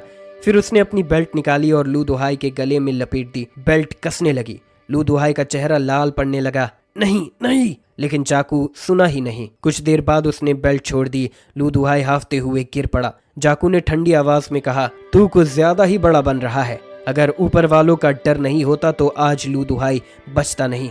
लू दुहाई ने हाफते हुए कहा, हम बस सर्वाइव करना चाहते हैं मिस्टर जाकू, खाने के लिए लड़ने की जरूरत नहीं। अगर तुम मुझे मार भी दोगे तो कोई और मेरी जगह ले लेगा, लेकिन अगर हम साथ मिले तो ये सब कंट्रोल में रहेगा। जाकू ने आंखें नैरो की, सोचता हुआ कि लू दुहाई को मारना चाहिए या नहीं। पर जैसे ही लू दुहाई ने कहा था, अभी वे इस नीचे के केबिन में बॉस है और उनके पास भरपूर खाना है, बेकार का रिस्क लेने की जरूरत नहीं। लेकिन अगर किसी को मार दिया जाता तो ये सीनियर अफसर का ध्यान आकर्षित कर सकता था। कैप्टन जैंग को नीचे के लोगों की परवाह नहीं थी, लेकिन आखिरकार वो हाक्शाओ के लोगों के ज्यादा करीब था। अगर दोनों गैंग में झगड़ा हुआ और स्टोवे गैंग ने हाक्शाओ के लोगों को मार दिया तो ये साफ था कि कैप्टन किसका साथ देगा। जब इंसान के पास कुछ नहीं होता तो उसे खोने का डर भी नहीं होता, लेकिन जब पेट भरा हो तो जान की फिक्र होने लगती है। जाकू ने लू दुहाई को घूरा। ऑपरेशन दिलचस्प है, बताओ कैसे करना है। लू दुहाई ने गहरी सांस ली, खुद को शांत किया और बोला, आज से इस केबिन में खाने का बंटवारा हम दोनों ग्रुप्स मिलकर करेंगे। तुम्हारी प्रायोरिटी होगी, फिर हम लेंगे। अगर हम एक साथ रहे तो कोई कुछ नहीं कर पाएगा। सबको खाने पीने की सुविधा मिलेगी। ये एक दूसरे से डरने से तो बेहतर है। जाकू चुप रहा। इस खामोशी से माहौल में भारी दबाव आ गया। लू दुहाई का दिल तेजी से धड़क रहा था, पर उसे ये लेवल पर करना ही था। कुछ देर बाद केबिन का दरवाजा खुला। लू दुहाई बाहर निकला। चेहरे पर शांति थी। रोंगेल, युगांग और बाकी लोग सब उसके पास दौड़ कर आए। उसके चेहरे पर चोटें देखकर फिक्र से पूछा, तुम ठीक हो? हाँ मैं ठीक हूँ, अब सब नॉर्मल रहेगा, सब वापस जाओ। दूसरे केबिन्स में तमाशा देख रहे लोग मायूस हो गए। वो चाहते थे कि लू दुहाई और स्टोवे आपस में लड़कर मर जाए, इससे उन्हें ज्यादा खाना मिल सकता है। लू दुहाई ने उनकी आंखों में छुपी इरादा पढ़ लिया था और अब बस हल्की सी हंसी के साथ आगे बढ़ गया। अगले 2 दिन स्टोवे गैंग और फिशरमैन गैंग के बीच समझौता सही से चलने लगा। पहले स्टोवे खाना लेते गए, फिर फिशरमैन गैंग को मिलता, पर इससे बाकी पैसेंजर्स के लिए खाना और कम हो गया। कुछ तो 3 दिन से एक दाना तक नहीं खा पाए थे। आखिरकार कुछ लोग डर को किनारे रखकर लू दुहाई के पास पहुंचे। बॉस लू, हमने पहले तुम्हारी मदद की थी, हमारी गलती थी, अब हम समझ गए हैं, कृपया हमें बचा लो। लू दुहाई ने हंसते हुए पूछा, मुझसे क्यों भीख मांग रहे हो? उन स्टोवेज से क्यों नहीं? क्योंकि हम एक ही देश के हैं और वे बाहरी लोग हैं। लू दुहाई की मुस्कुराहट गहरी हो गई। मतलब अपनों को दबाना आसान है। वो अचानक चिल्लाया, तुम सब डरपोक हो। अगर हिम्मत नहीं है लड़ने की तो यहाँ आकर मुझे रहम की भीख क्यों मांग रहे हो? अब बहुत देर हो चुकी है, निकल जाओ यहाँ से। लू दुहाई के इशारे पर उसके लोग उन पर टूट पड़े। लोग भूख से बेहाल थे, ऊपर से मार खा रहे थे, खून बह रहा था। बाकी केबिन्स में लोग गुस्से से भर गए। उन्हें लू दुहाई से नफरत होने लगी, पर स्टोरवेज से नहीं, क्योंकि उन्हें तो बाहरी समझते थे। लेकिन लू दुहाई जो उन्हीं का था अब गद्दार माना जाने लगा। उस रात लू दुहाई का केबिन में हल्की रोशनी थी, पर अंदर कई लोग जमा थे। उनमें हर केबिन के कुछ प्रतिनिधि थे। लू दुहाई ने चारों ओर देखा। उसकी आंखों में अंधेरा और नफरत थी। तुम्हारे केबिन का क्या हाल है? कुछ लोग फौरन बोल पड़े, भाई लू, हमारे लोग भूख से मर रहे हैं। कुछ औरतें तो बस मौत के दरवाजे पे खड़ी हैं। अगर ऐसा चलता रहा तो आगे आधे लोग मर जाएंगे। लू दुहाई ने ठंडे स्वर में कहा, मैंने तुम्हें मरने के लिए मजबूर नहीं किया। ये याद रखो कि हमें खाने से कौन रोक रहा है। ये सुनकर सब लोग सोच में पड़ गए। शुरू में जैंगी ने उन्हें भरपूर खाना दिया था, लेकिन जू युनक्वे ने चुपके से 20 से ज्यादा लोगों को अंदर घुसा लिया, जिनसे खाने की कमी हो गई। ऊपर से जाकू के गैंग ने जबरदस्ती खाना हथिया लिया। लू दुहाई भले ही नापसंद किया जाता हो, लेकिन असली गुनहगार वो नहीं था। तुम्हारा मतलब उन लोगों से है, लेकिन वो बहुत ताकतवर है, हम उनसे पंगा लेने की हिम्मत नहीं कर सकते, गंजे आदमी ने निराशा से कहा। लू दुहाई हंसा, अगर हिम्मत नहीं तो बस भूख से मरने का इंतजार करो। एक युवक गुस्से में बोला, अब जीना मुश्किल है और हम डरते रहें। अगर उन्होंने हमारा खाना ना छीना होता तो हम अच्छे से रह सकते थे। कोई सहमा हुआ बोला, लेकिन झगड़ा बढ़ गया तो लोग मर सकते हैं। ऊपर वाले भी देख रहे हैं, कहीं हमें ही ना भुगतना पड़े। बेहतर होगा कि सोच समझ कर चले। कोई और चिल्लाया, अब और बर्दाश्त नहीं होता, ऐसा ही रहा तो भूख से मर जाएंगे। लू दुहाई चुप रहा, बस सबको देखता रहा। आखिर किसी ने लू दुहाई की तरफ देखा। भाई लू, कोई रास्ता निकाल सकते हो? हम तुम्हारा साथ देंगे, बस हमें जिंदा रखो। लू दुहाई को इस पल का इंतजार था। उसने गहरी नजरों से सबको देखा और धीरे से कहा, इसका कोई शांतिपूर्ण हल नहीं है। सच तो यही है कि अगर खाने वाले लोग ज्यादा होंगे तो कोई ना कोई भूखा मरेगा। अगर हमें जीना है तो उन्हें मिटाना होगा। वो थोड़ा आगे झुका और सबके चेहरे पढ़ने लगा। हम फिर भी एक दूसरे को भाई मानते हैं, पर वो हमें कुचलने से नहीं हिचकिचाएंगे। अब भी सोच रहे हो, क्या जाकू से बात करने की हिम्मत है? सब एक दूसरे को देखने लगे। कोई हिम्मत नहीं जुटा पा रहा था। एक ने गर्दन काटने का इशारा किया। सबका दिल तेज धड़कने लगा। हत्या, सबने ऐसी चीजें देखी थी, लेकिन ये जहाज था, यानलू आइलैंड नहीं। अगर ऊपर वाले भड़क गए तो हमें जिंदा नहीं छोड़ेंगे। लू दुहाई मुस्कुराया, अगर एक आदमी करता तो वो उसे समुद्र में फेंक देते, लेकिन अगर हम सब मिलकर करें तो वो भी सोचने पर मजबूर होंगे। असल में लू दुहाई को सिर्फ जाकू से बदला लेना था। करना है या नहीं, फैसला तुम्हारा। वो दीवार से टिक गया, जैसे कुछ फर्क ही न पड़े। आखिरकार किसी ने टेबल पर हाथ मारा। बस करो, हर रोज डर में जीना अब नहीं सह सकते। अगर हम कदम नहीं उठाएंगे तो और ज्यादा भूख झेलनी पड़ेगी। धीरे धीरे सबका खून खौलने लगा। सबकी नजरें लू दुहाई पर टिक गई। तो अब करें? लू दुहाई ने आंखें उठाई। कल मीट खाने का दिन है, जाकू जरूर आएगा। तैयारी कर लो, बस मेरे इशारे का इंतजार करना। फिर उसकी नजरें ठंडी हो गई। और हाँ, कोई गद्दारी करेगा तो मुझसे पहले वो मरेगा। उसने हाथ में धारदार टूथब्रश उठाया जिस पर काला खून लगा था। नहीं, हम सब साथ हैं, जो साथ ना दे वो कायर। रात के अंधेरे में हर केबिन में फुसफुसाहट थी। धीरे बोलो, किसी को शक ना हो, और हथियार कपड़ों में लपेट लो, मोजे से रस्सी बना लो, बस मार डालना। लू दुहाई को नींद नहीं आई। वो कोने में दुबका रहा, सुरक्षित जगह पर। उसने कई लड़ाइयाँ देखी थी, कई बार जिंदा रहने के लिए मारा था, लेकिन वो खुद को बुरा इंसान नहीं मानता था। बस जीने की कोशिश कर रहा हूँ, इसमें गलत क्या है? अगर जिंदगी में स्टेबिलिटी मिलती तो वो औरों की मदद भी करता। यही लुडोंग के लोगों की सोच थी। वो ईवल से उतना ही नफरत करते थे जितना उसे मारने में मजा आता था। ये जुनून जैसे उसके एंसेस्टर से मिली हो। रात काली साए जैसी थी। वो एक शांत चमगादड़ की तरह अंधेरे में चुपचाप इंतजार कर रहा था। रात बीत गई और सुबह हो गई। समुद्र पर हल्की सी रोशनी थी, ज्यादा तेज नहीं। नीचे केबिन में अब भी अंधेरा था, लेकिन थोड़ी बहुत चीजें नजर आ रही थी। जैंगी और जोकीर ने नाश्ता किया और डेक पर टहलने निकल गए। यात्रा को 10 दिन से ज्यादा हो चुके थे। सब कुछ शांत था, लेकिन जैंगी को लग रहा था कि फिन ड्रैगन यहीं कहीं है। तूफान से पहले हमेशा शांति होती है। ये गहरे समुद्र का खतरनाक और चालाक शिकारी था जिसने अब तक हमला नहीं किया था। शायद वो सही मौके का इंतजार कर रहा था, जैसे कि एक स्नोस्टॉर्म। जैंगी को थोड़ा परेशानी महसूस हुई, लेकिन उसे अपनी ताकत पर पूरा भरोसा था। फिन ड्रैगन मुझसे मुकाबला नहीं कर सकता, वरना मैं रिवरसाउथ डोमेन का मास्टर क्यों कहलाता। तभी लाओतियान आया और जैंगी को गुड मॉर्निंग कहा। कैसे है हालात? कुछ अजीब लगा? लाओतियान ने थोड़ा सोचकर और सर हिलाया। सब सही है, बस यानलू ग्रुप के विदेशी लोग बहुत बातें करते हैं। कोई बात नहीं, लैंड पर पहुंचते ही इन्हें बेस पर भेज देना। लाओतियान मुस्कुराया। और हाँ, किसी को बोलो कि मॉप तैयार करे, आज केबिन अच्छे से साफ करना है। लाओतियान चौंक गया। हर दिन सफाई होती है, केबिन गंदा नहीं है। जैंगी मुस्कुराया। जरूरत पड़ेगी। लाओतियान को समझ नहीं आया, लेकिन उसने हुक्म मान लिया। जैंगी और जोकीर डेक से घूमकर वापस आ रहे थे। वैसे जू युनक्वे ने बेबी को कैसे संभाला है? जोकीर हंस पड़ी। वो दोनों पछता रहे हैं। अफसरों की बेटियां हैं, बचपन से दूसरों ने ही उन्हें संभाला है। अब खुद किसी का देखभाल करना उनके लिए मुश्किल हो रहा है। इतने छोटे बच्चे को संभालना आसान नहीं होता। सुनवाशी तो डायपर धोते धोते रो रही थी। जैंगी मुस्कुराया।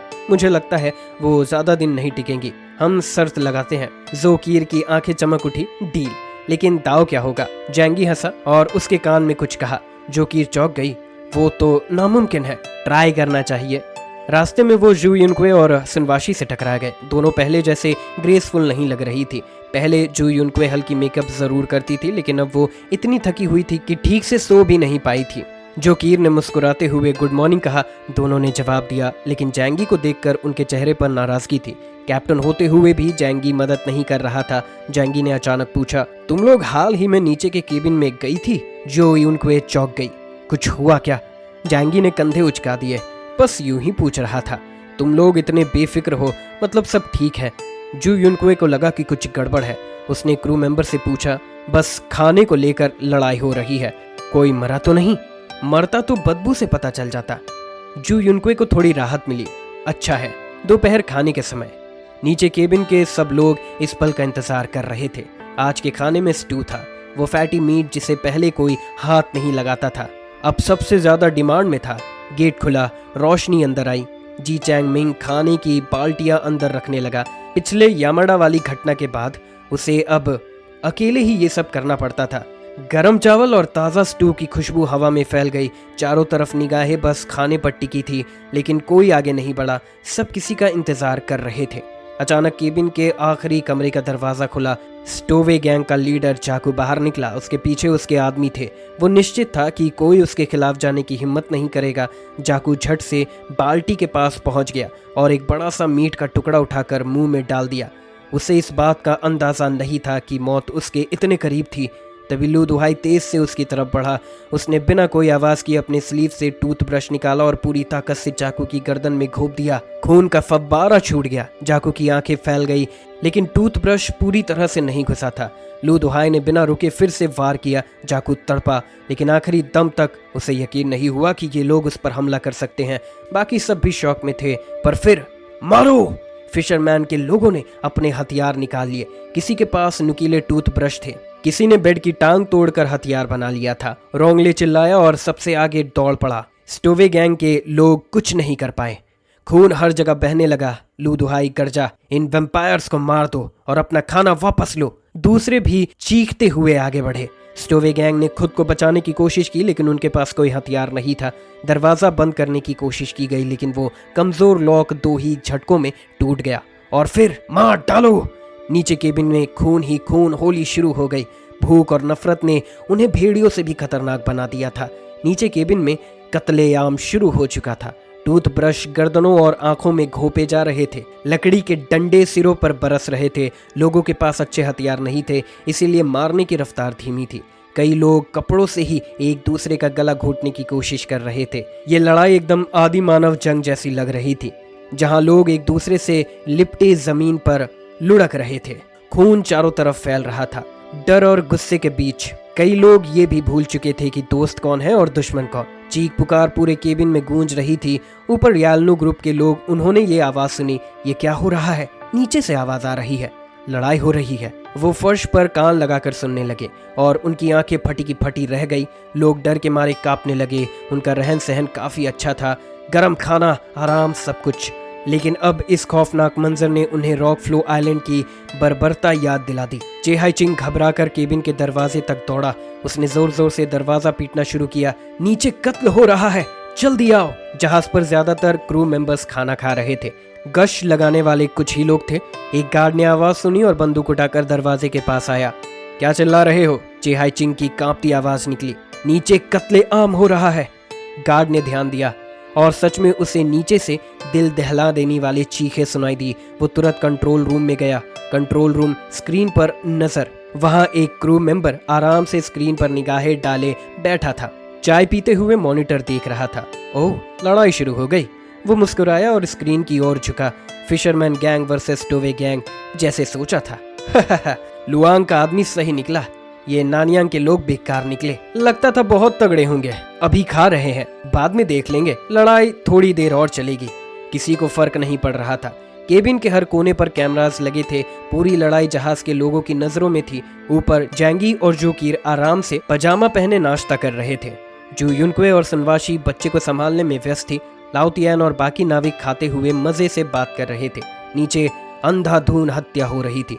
खून से लथपथ लोग अब पहचान भी नहीं पा रहे थे कि दोस्त कौन है और दुश्मन कौन। कई लोग मौके का फायदा उठाकर उन पर हमला कर रहे थे जिनसे उनकी पुरानी दुश्मनी थी। एक आदमी ने अपने बॉस के सर पे बेड की टांग दे मारी। बॉस की आंखें फटी रह गई। उसे स्टोवे गैंग नहीं, उसके ड्राइवर ने मारा था, जिस पर वो सबसे ज्यादा भरोसा करता था। ड्राइवर मुस्कुराया। सॉरी, तेरी वाइफ कब से मेरे साथ थी।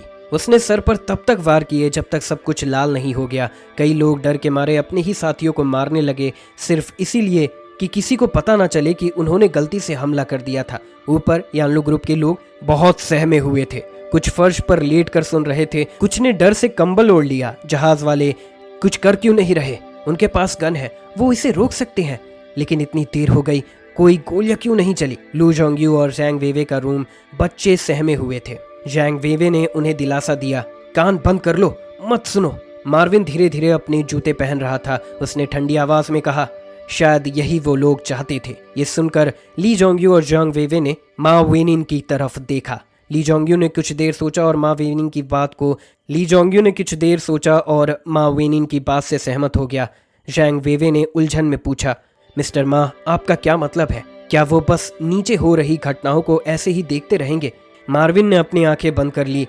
जब खोली तो उनमें क्रूना थी। शिप एक आइसोलेटेड आइलैंड जैसा है। हमारे पास लिमिटेड सप्लाई है।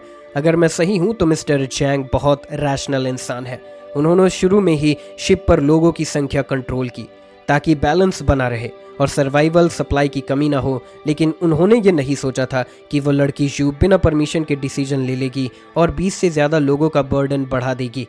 ये करीब 12% का एक्सेस है, जो एक बहुत बड़ा प्रोपोर्शन है। अगर हमने कोई सोल्यूशन नहीं निकाला तो शायद हम सब इस शिप पर सरवाइव नहीं कर पाएंगे। जैंग वेवे तुरंत समझ गई, तो मतलब उन्होंने जानबूझकर नीचे हो रही किलिंग्स को रोका नहीं ताकि शिप पर पॉपुलेशन कम हो सके। मार्विन हल्के से मुस्कुराया, बिल्कुल, इसे पर्सनल ऑप्टिमाइजेशन कहते हैं। जैंग वेवे का चेहरा थोड़ा सख्त हो गया। ये तरीका क्रूर था, लेकिन उन्होंने यानलू आइलैंड पर जो देखा था उसके बाद उन्हें ये अजीब नहीं लगा, लेकिन फिर भी उनके दिल में डर था। लेकिन अगर बॉटम केबिन में साफ सफाई पूरी हो गई हो तो अगला नंबर हमारा भी हो सकता है। उन्होंने चिंतित होकर ली जोंग्यू की तरफ देखा। ली जोंग्यू ने उनका ठंडा हाथ पकड़ा और उन्हें सांत्वना दी। चिंता मत करो, हमारा अभी भी उनके लिए बहुत वैल्यू है। फिर वो रुके और बोले, और अगर कुछ हुआ भी तो हमारा नंबर आखिर में आएगा। मतलब अगर पॉपुलेशन ऑप्टिमाइजेशन हुआ तो सबसे पहले यानलू के बाकी लोग हटेंगे। जैंग बेबे ने लंबी सांस ली, लेकिन उनकी चिंता पूरी तरह नहीं गई। यांगलू ग्रुप के लोग केबिन में डर से कांप रहे थे। हम गए, अब हमारी बारी है, किसी ने डर से कहा। बाइमो ने अपने ऊपर कंबल खींच लिया और कांपते हुए बोला, हे भगवान, मुझे पता था कि ऐसा होगा। पहले मिस्टर यामाडा, फिर नीचे के पैसेंजर्स, अब हम। काश मैं इस शिप पर चढ़ा ही ना होता। ऊपर के बंक पर जी यूनफान के माथे पर ठंडा पसीना था। मैं जानता था कि ऐसा होगा। वो हमें इतनी आसानी से बचाने नहीं वाला। उन्हें डर है कि हम उनका सीक्रेट जान गए हैं, इसलिए हमें रास्ते से हटाना चाहते हैं। उसने गुस्से में बिस्तर पर मुक्का मारा। मैंने कहा था, हाक्शाओ रीजन के लोगों पर भरोसा मत करो। चिहाइचिंग ने ध्यान दिया। वो खड़ा हुआ और जी यूनफान से पूछा, तुमने अभी क्या कहा? कौन सा सीक्रेट? जी यूनफान ने ठंडी हंसी हंसी। सोचो, हाक्शाओ किंगडम ने हमें बचाने के लिए इतनी मेहनत क्यों की? अगर इसमें फायदा ना होता तो वो ऐसा क्यों करते? ये सुनकर सब सोच में पड़ गए। सीक्रेट? हाँ, कुछ तो गड़बड़ है। चिहाइचिंग थोड़ा एक्साइटेड हो गया। अगर हम इस सीक्रेट को पकड़ ले तो शायद हमारी जान बच सकती है। जल्दी सोचो, हमें सब कुछ याद करने की जरूरत है। अब वही बातें जो पहले बेकार लग रही थी शायद हमारी सर्वाइवल बन सकती है। नीचे केबिन में कत्लेआम के 2 घंटे बाद जब सब शांत होने लगा, तब निगरानी पर तैनात क्रू मेंबर ने लाओ तियान को ये सब बताया। लाओ तियान ने तुरंत जैंगी के दरवाजे पर दस्तक दी। मिस्टर जैंग, अब नीचे सब। जैंगी के चेहरे पर कोई भाव नहीं था। मैं समझ गया। मिस जू को बुलाओ और कहो कि वो इसे हैंडल करे।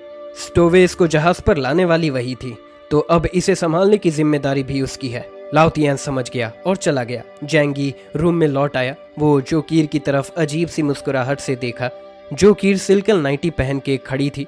तैयार हो जाओ, तुम्हें कुछ मजेदार दिखाने ले चलता हूँ। जोकीर ने बड़ी बड़ी आंखों से देखा। मजेदार? लाओ तियान जू युनक्वे के दरवाजे पर दस्तक देता है। जू युनक्वे थकी हुई लग रही थी। उसने और सुनवाशी ने अभी अभी टॉमी को सुलाया था। सुबह सुबह लाओ तियान को देखकर वो चौंकी। लाओ तियान, इतनी सुबह क्या कर रहे हो? लाओ तियान ने कहा, मिस जू, नीचे के केबिन में कुछ हुआ है। पहले आए लोगों और बाद में आए लोगों के बीच झगड़ा हो गया। जू युनक्वे का चेहरा सख्त हो गया। झगड़ा? ये तो मुसीबत खड़ी कर देंगे। ये छोटी बात है, तुम खुद संभाल सकते हो। मुझे क्यों बुलाया? लाओ तियान बोला, इस बार मामला बड़ा है। कई लोग मर गए। जू युनक्वे चौंक गई। क्या? कई लोग मर गए? ये कैसे हुआ? लाओ तियान ने ठंडे स्वर में कहा, लगता है कि खाना कम था और जब स्टोवेज की पहचान खुली तो बाकी लोग नाराज हो गए। समुद्र में ऐसा होना आम बात है। जू युनक्वे का सर चकराने लगा। वो पीछे हटी और गिरते गिरते बच गई। मुझे यकीन नहीं हो रहा कि लोग सिर्फ खाने के लिए एक दूसरे को मार सकते हैं। उसने खुद से कहा, शायद बात कुछ और थी। कोई पुराना झगड़ा रहा होगा। लाओ तियान ने कहा, अब भी बहुत गड़बड़ है, आपको चलकर देखना होगा। जू युनक्वे ने माथा पकड़ा। मैं नहीं जा सकती। जैंगी को बुलाओ, वही देख लेगा। लाओ तियान मुस्कुराया। कैप्टन ने कहा कि आपने उन लोगों को जहाज पर चढ़ने दिया तो अब समस्या भी आपको सुलझानी होगी। जू युनक्वे को यकीन नहीं हुआ। कैप्टन ने ऐसा कहा? वो कैप्टन है, इतनी गैर जिम्मेदार हरकत कैसे कर सकता है? तभी जैंगी और जोकीर बाहर आ गए और उनकी बातें सुन ली। जैंगी ने तंज कसते हुए कहा, क्यों, मिस जू को याद नहीं कि उन्होंने क्या किया? अब दूसरों पर इल्जाम डाल रही हो? जू युनक्वे गुस्से में बोली। मैंने ऐसा नहीं कहा, मैं बस बच्चे की देखभाल में व्यस्त थी। जैंगी हंस पड़ा। जैसे तुम मेरे बच्चे की देखभाल कर रही हो। अगर कुछ करने की हिम्मत नहीं है तो मान लो, मैं इसे सुलझा सकता हूँ, पर फिर भविष्य में जब कुछ हो तो चुप रहना। जू युनक्वे का खून खौल उठा। किसने कहा कि मैं नहीं जाऊंगी? चलो देखते हैं।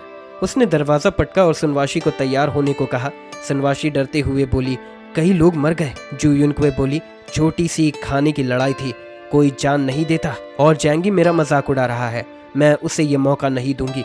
सुनवाशी जानती थी कि जू युनक्वे हालत को हल्के में ले रही थी, पर वो उसका साथ छोड़ नहीं सकती थी। दोनों तैयार होकर बाहर आई। जैंगी, जोकीर और लाओ तियान पहले से वहां खड़े थे, हंस रहे थे, उनका इंतजार कर रहे थे। लाओ तियान आगे बढ़ा। रास्ते में कई गार्ड बंदूक लिए खड़े थे। लाओ तियान ने गार्ड से पूछा, नीचे हालात कैसे हैं? गार्ड ने एक नज़र जैंगी और जू युनक्वे पर डाली और कहा, बहुत से लोग मर गए, इतने खून है कि लाश तक दिख नहीं रही। जू युनक्वे और सुनवाशी का दिल तेज धड़कने लगा। क्या हालात इतने खराब थे? जू युनक्वे ने अपनी भौएं रगड़ी। मुझे यकीन था कि सब ठीक रहेगा, पर अब कुछ ही दिनों में ये सब कैसे हो गया? जैंगी ने कहा, हमें वहां लेकर चलो और देखने दो। साथ ही सबको अपने हथियार तैयार रखने का हो। अगर हालात बिगड़ते हैं तो सीधा साफ कर देना। जो लोग बहुत ज्यादा भूखे रह चुके होते हैं, वो जब अपने अंदर के अंधेरे को बाहर निकालने लगते हैं तो खुद को भी भूल जाते हैं। एक भेड़िए की बच्चे की तरह जिसने खून चख लिया हो। जब वो पागल हो जाता है तो किसी को नहीं पहचानता। जैंगी को डर नहीं था, लेकिन आम लोगों से निपटने के लिए उसे खुद हाथ बढ़ाने की जरूरत नहीं थी।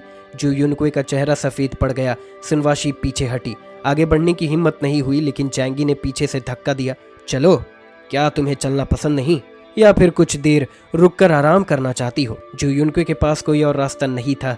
मजबूर होकर उसने कहा, चलो, कुछ डरने की बात नहीं। पूरी टीम हथियारों से लैस होकर रिवर फ्लो ग्रुप को पार करते हुए नीचे के केबिन की तरफ बढ़ी। यान्लू ग्रुप के लोग देखकर फुसफुसाने लगे। इतने सारे लोग और सबके पास गन। पता नहीं नीचे कितने लोग मर गए होंगे। खून की गंध बहुत तेज है। बहुत क्रूर है ये लोग। बाइमो और बाकी लोग रूम में चिंतित थे। सब कुछ याद करने की कोशिश कर रहे थे। वो जानना चाहते थे कि ऐसा क्या राज है जो जैंगी को समुद्र पार करके भी उन्हें लेने आना पड़ा। जैंगी और उसकी टीम नीचे केबिन तक पहुंची। दरवाजा अब भी भारी लोहे की चेन से जकड़ा था, लेकिन खून की गंध बहुत तेज थी। जैंगी और उसके साथी तो ऐसे नजारों के अधीन थे, लेकिन जू युनक्वे और सुनवाशी को उल्टी आने लगी। लोहे के दरवाजे से काला चिपचिपा खून रीस रहा था, जो जू युनक्वे के पैरों तक पहुंच गया। वो घबराकर पीछे कूद गई और उसके शरीर में कंपन होने लगी। जैंगी ने ठंडे लहजे में कहा, दरवाजा खोलो। एक क्रू मेंबर ने चाबी से भारी ताले को खोला और चेन हटाई। सबने अपनी गन तान ली। दरवाजा धीरे धीरे खुला और खून की बदबू और तेज हो गई। जू युनक्वे और सुनवाशी ने अपनी आंखें कसकर बंद कर ली। देखने की हिम्मत नहीं हुई, लेकिन जैंगी उन्हें छोड़ने वाला नहीं था। क्यों? बहुत दयालु बनती हो ना, मदद करने की जिद करती हो, जबकि ताकत भी नहीं है। आओ आओ, अपने नजरों से देखो कि तुम्हारी बेवकूफी का क्या अंजाम हुआ। छुपो मत मिज़ू, तुम यहाँ की इंचार्ज हो, तुम्हें तो ये सब देखना ही चाहिए। जैंगी की डांट सुनकर जू युनक्वे और सुनवाशी ने डर से अपनी आंखें खोली, और जो देखा वो कभी नहीं भूल सकती। हर तरफ लाशें पड़ी थी। दीवारों पर खून के छींटे थे। कुछ लोगों के शरीर टुकड़ों में काट चुके थे। कुछ जमीन पर तड़प रहे थे, लेकिन कुछ लोग जो अब भी जिंदा थे खून से सने हाथों से चावल और मांस खा रहे थे। अब लगभग आधे लोग मर चुके थे। खाने की होड़ खत्म हो गई थी। जो बचे थे वो अब पेट भर कर खा सकते थे। उन्होंने जू युनक्वे को देखा और मुस्कुराए। इन लोगों का दिमाग अब टूट चुका था। जू युनक्वे ने सर पकड़ लिया और जोर से चिल्लाने लगी, नहीं नहीं। सुनवाशी बेहोश होकर गिर पड़ी। जू युनक्वे को लगने लगा कि ये सब उसकी गलती है।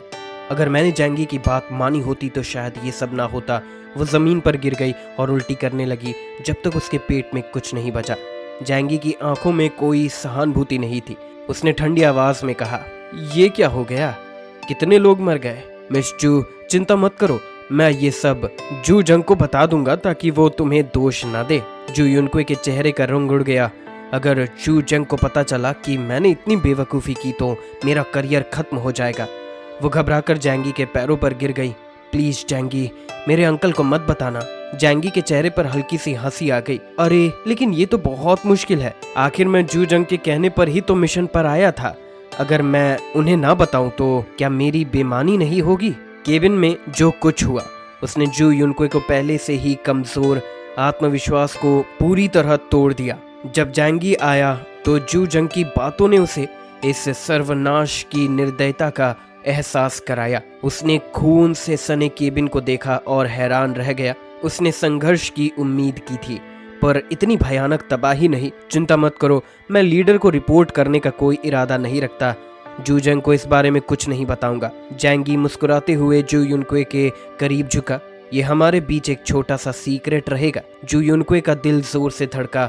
उसे लगा कि जैंगी का मतलब था, मैं जिंदगी भर तुम्हारा सीक्रेट रखूंगा। पर अब उसके पास कोई और रास्ता नहीं था। ये सब उसके कर्मों का नतीजा है।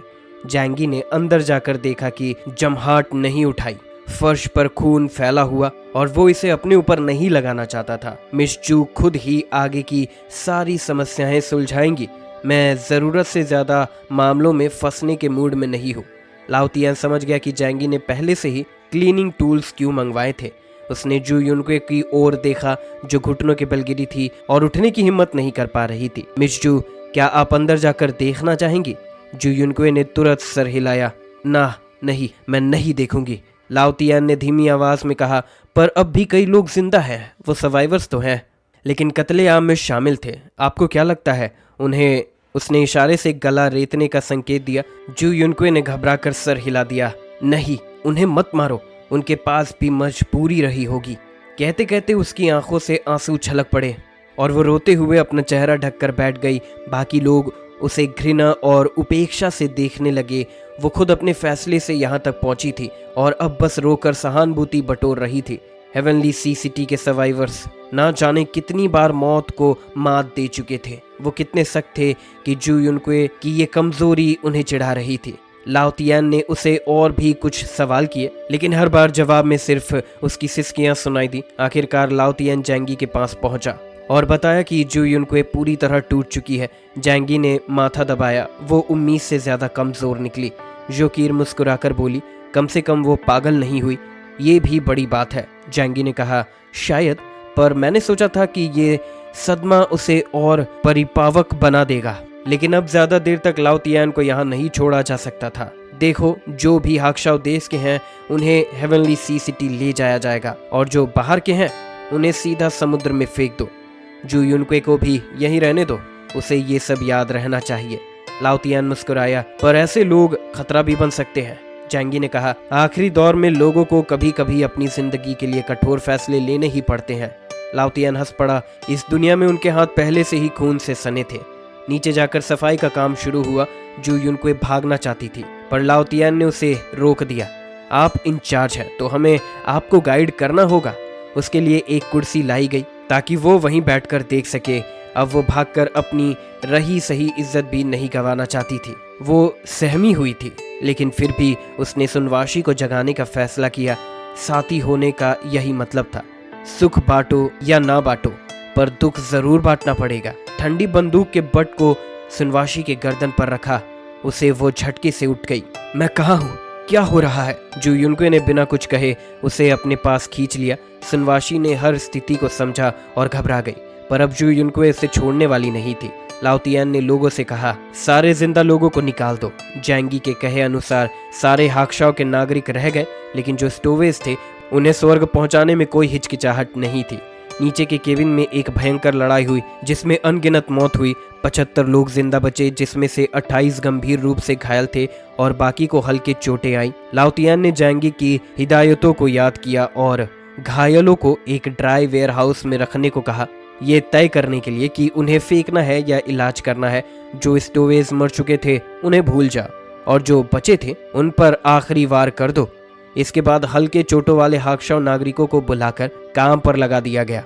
लाशों को समुद्र में फेंकना और केबिन साफ करना। थकान के बावजूद वो राहत महसूस कर रहे थे। अब खाने की कमी चिंता नहीं थी। नीचे के केबिन में हलचल मच गई। घायलों को उठाया जा रहा था, लाशों को खींचा जा रहा था और केबिन की सफाई हो रही थी। मिड केबिन में यानलू ग्रुप के लोगों की हालत। जब ये लोग मिड केबिन से गुजरे जहां यानलू ग्रुप के लोग थे तो वो ये सब देख सकते थे। उनका हालत बेहतर था। दिन में दरवाजे खुले रहते थे, उन्हें डेक पर जाने की परमिशन थी, लेकिन जब उन्होंने इतने सारे घायलों और लाशों को देखा तो दहशत फैल गई। नीचे के केबिन में शायद सब मर गए। क्या ये खाना छीनने की लड़ाई थी या फिर ऊपर वालों की सफाई? डर और अफवाहें तेजी से फैलने लगी।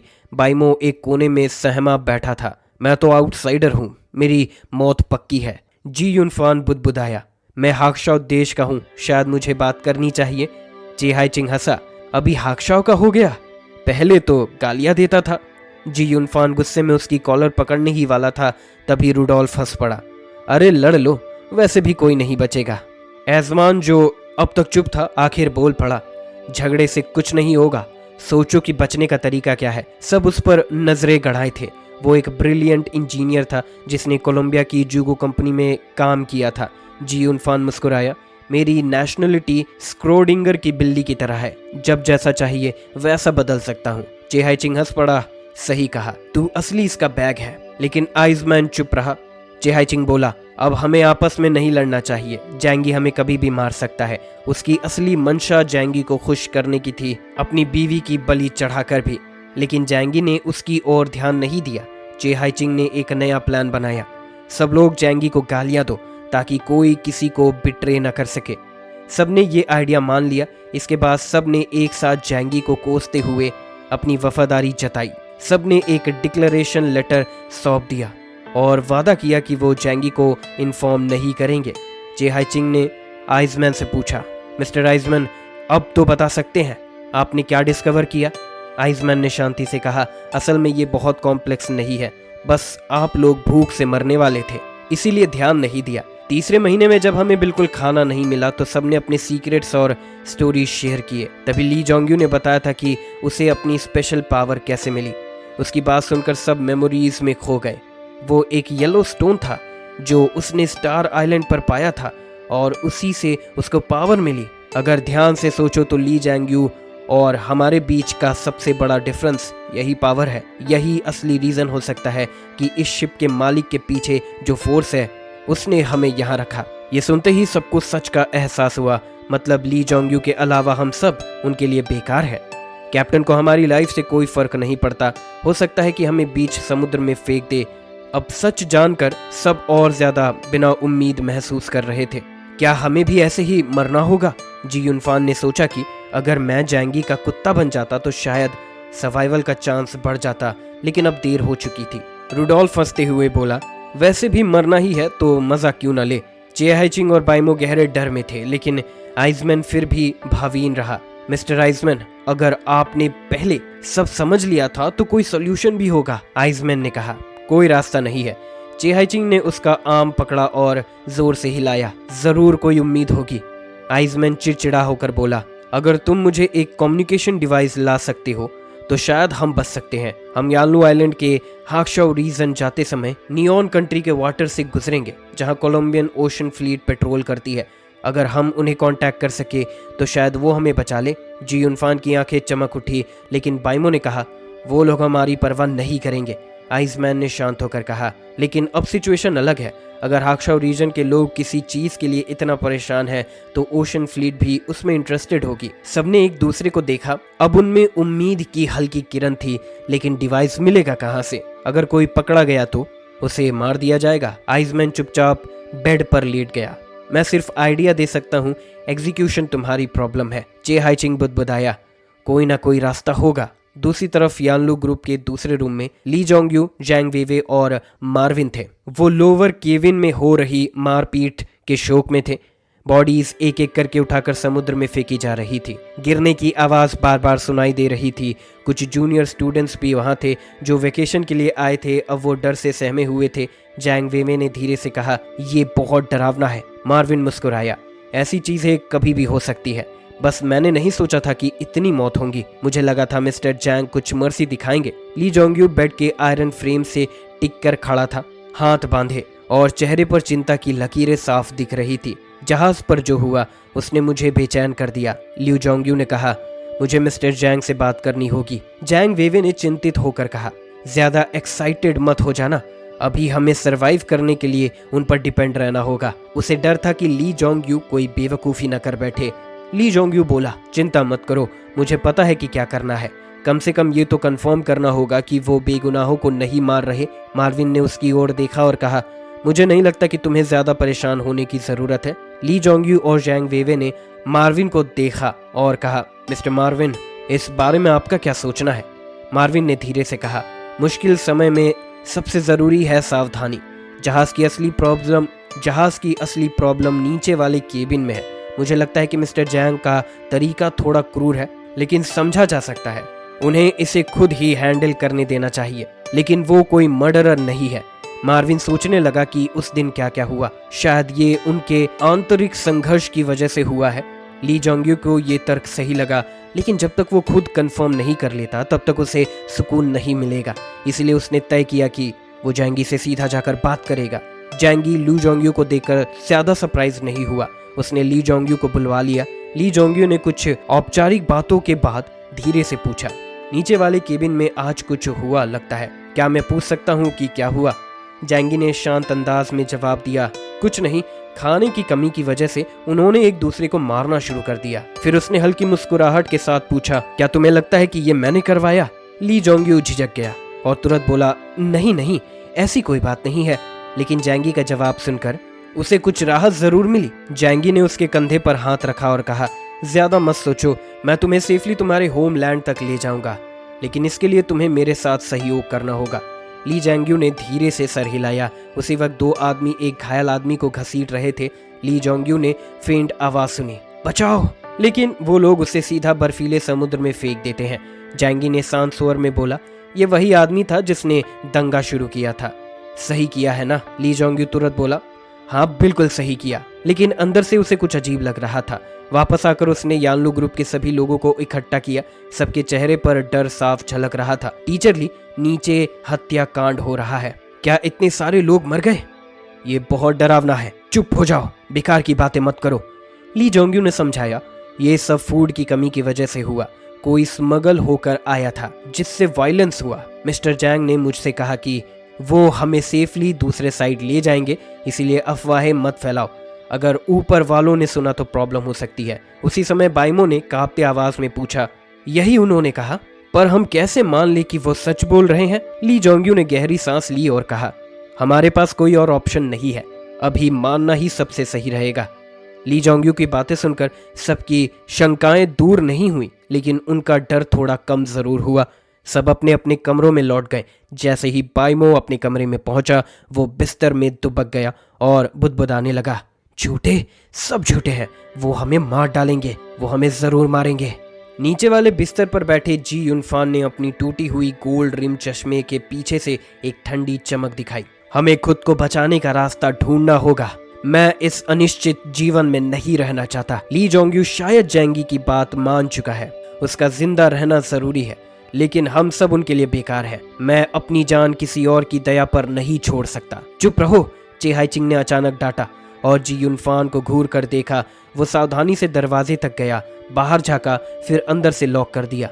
फिर सबको चेतावनी दी, अगर किसी और ने ये बातें सुन ली तो हम सब मर जाएंगे।